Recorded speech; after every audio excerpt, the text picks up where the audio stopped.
20 April উত্তর ত্রিপুরা জেলার পানিসাগর থানার অন্তর্গত তিলথই চৌধুরী টিলার দুঃসাহসিক ডাকাতি কাণ্ডের এক সপ্তাহ পেরিয়ে যেতে না যেতেই বড়সড় সাফল্য পেল পুলিশ। জানা গিয়েছে, গত 20 এপ্রিল দুঃসাহসিক ডাকাতি কাণ্ডের ঘটনার পরপরই আসল রহস্য উন্মোচন তল্লাশির অভিযান জারি রাখে পানিসাগর থানার পুলিশ। ডাকাতির ঘটনার পর থেকেই পানিসাগর থানার পুলিশ অভিযুক্তদের জালে তুলতে ডগ স্কোয়াড সহ অন্যান্য সোর্স কাজে লাগায়।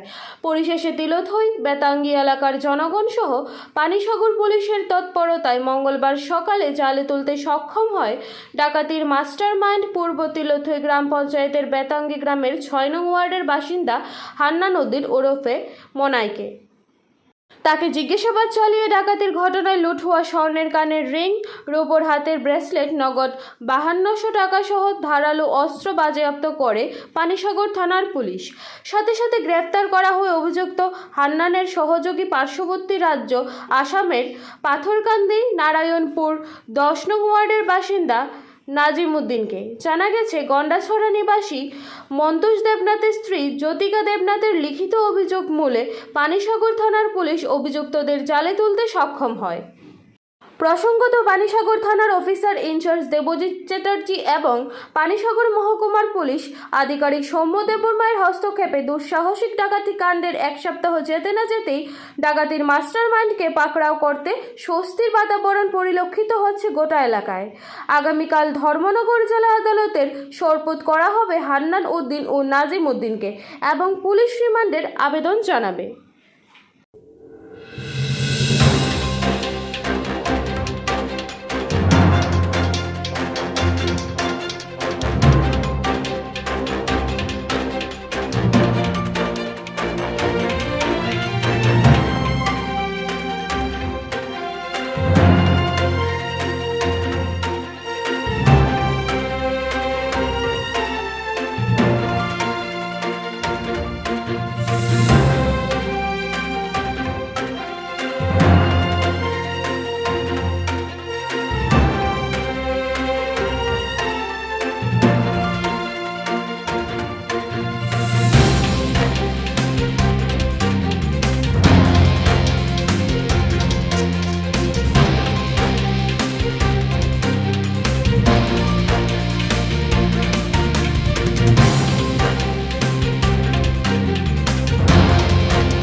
বিগত 20 এপ্রিল একটা দুঃসাহসিক চুরিকাণ্ড ঘটে পানিসাগর থানাধীন তিলথই এলাকাতে, এবং সেই চুরিকাণ্ডের বিষয়ে আপনারা আজকে অভিযুক্ত কয়েকজনকে জালে তুলতে পেরেছেন, তো সেই ব্যাপারে একটু বিস্তারিত জানতে চাই।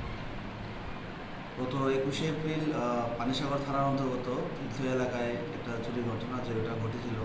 বাড়ির ভিতরে রাত্রিবেলায় ঢুকে বাড়ির সদস্যকে আঘাত করে কিছু পয়সা এবং স্বর্ণ অলঙ্কার চুরি করে নিয়ে যায়।